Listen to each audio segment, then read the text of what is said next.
Hakikat dan makna ittiba adalah mengikuti syariat dengan dalil-dalil syariat dan di atas pemahaman syariat serta dengan maksud dan tujuan syariat. Sesuai dengan perkataan Imam Syafi'i, aku beriman kepada Allah, kepada apa yang datang dari Allah sesuai yang diinginkan oleh Allah, dan aku beriman kepada Rasulullah, kepada apa yang datang kepada Rasulullah sesuai yang diinginkan oleh Rasulullah. Jadi intinya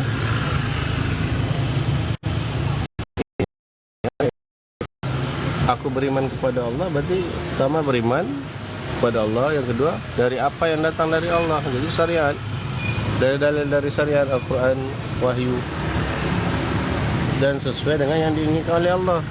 Dan aku beriman kepada Rasulullah, kepada apa yang datang dari Rasulullah sesuai yang diinginkan oleh Rasulullah. Itu hadis, jadi hadis sesuai dengan pemahaman Rasul, Jadi intinya syariat itu harus dengan pemahaman syariat.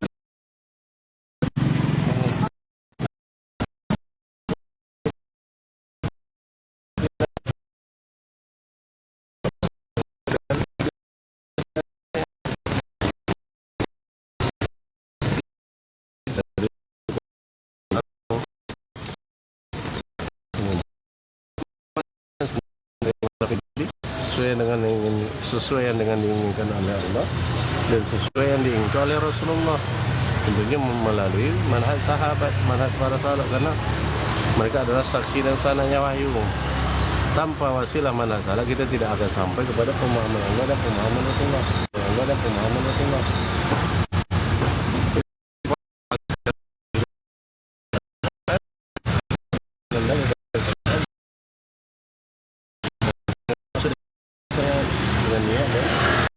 Dan yang benar, dengan sah penyelewengan, baik itu dalam tafsir, dalam pemahaman, tanpa penyelewengan dalam tafsir, dalam pemahaman, dalam prosedur dan kafiah, dan dalam maksud dan tujuan. Jadi tidak boleh ditakrib sama sekali.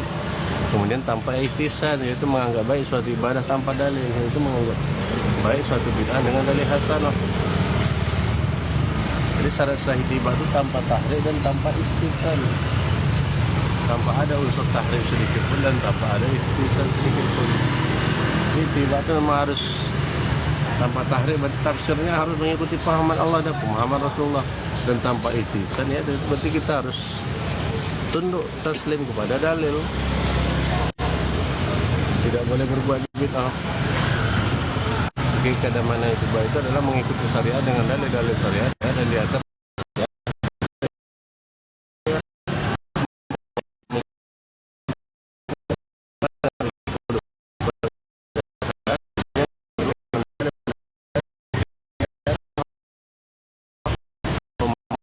Rasulullah melalui manhaj salaf.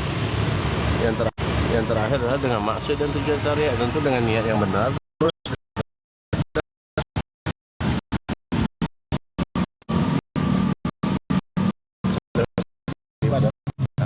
Tanpa istihsan.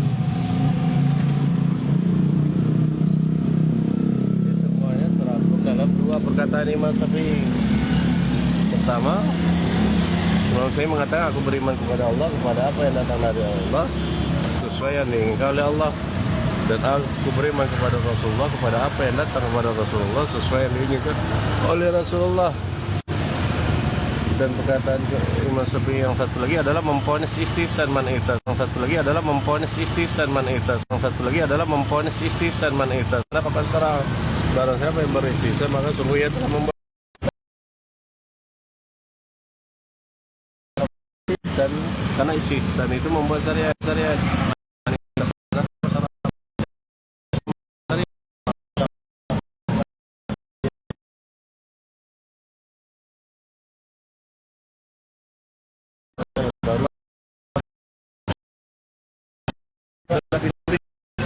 dengan istihsan, maka akan membuka banyak pintu, membuka banyak, akan bermuncullah bid'ah karena menganggap baik suatu ibadah tanpa dalil, maka akan bermunculan bid'ah. Jadi istihsan adalah pintu bid'ah. Istihsan adalah pintu bid'ah. Pintu bid'ah.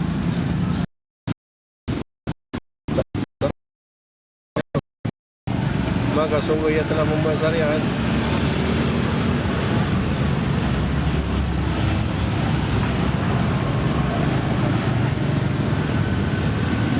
Jadi dua perkataan Imam Syafi'i tadi terangkum dalam bahasa kita, yaitu pertama hakikat dan mana ittiba, yaitu perkataan Imam Syafi'i, aku beriman kepada Allah, kepada apa yang datang dari Allah sesuai yang diinginkan oleh Allah. Aku beriman kepada Rasulullah, kepada apa yang datang kepada Rasulullah sesuai yang diinginkan oleh Rasulullah. Itulah hakikat dan mana ittiba, itu mengikuti syariat dengan dalil-dalil syariat di atas pemahaman syariat dengan maksud dan tujuan syariat. Kemudian syarat sah ittiba, ada sahibah tanpa tahrik dan tanpa ihtisan. Maka kata Imam Syafi'i, man ihtasana faqad syara'a. Barang siapa yang berihtisan maka sungguh ia telah membuat syariat. Bid'ah itu membuat syariat baru.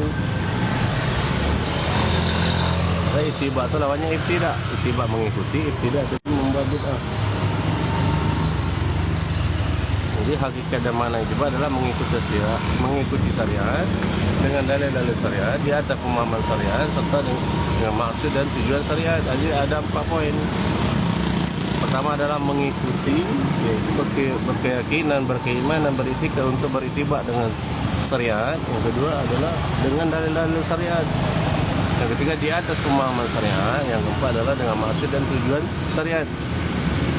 Itu sesuai dengan perkataan Imam Syafi'i, aku beriman kepada Allah, kepada apa yang datang dari Allah sesuai yang diinginkan oleh Allah. Aku beriman kepada Rasulullah, kepada apa yang datang kepada Rasulullah sesuai yang diinginkan oleh Rasulullah. Jadi pemahaman Allah dan pemahaman Rasulullah itu adalah dengan melalui manhaj salaf, karena tanpa manhaj salaf kita tidak akan sampai kepada pemahaman Allah, pada pemahaman Rasul, pada pemahaman Rasulullah Nabi ma'ana alaihi wa ashabi pada hadis atau satu walladzina tabahum ihsan pada mereka muhajirin dan ansar dengan ihsan radhiyallahu anhum wa radu anhu.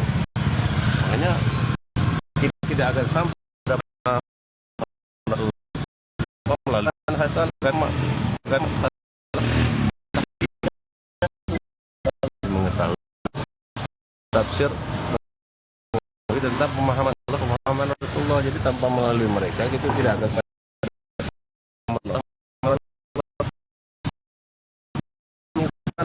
sesuai dengan surah At-Taubah ayat 100. Wasabiqunal awwaluna minal muhajirin wal ansar wallazina tabauhum bi ihsan radhiyallahu anhum wa radu anhu. Orang pertama masuk Islam dari golongan muhajirin dan ansar dan orang-orang yang ittiba kepada mereka dengan ihsan radhiyallahu anhum wa radu anhu. Allah redha kepada mereka, mereka redha kepada Allah, mereka redha kepada Allah, mereka redha kepada Allah, mereka redha kepada Allah.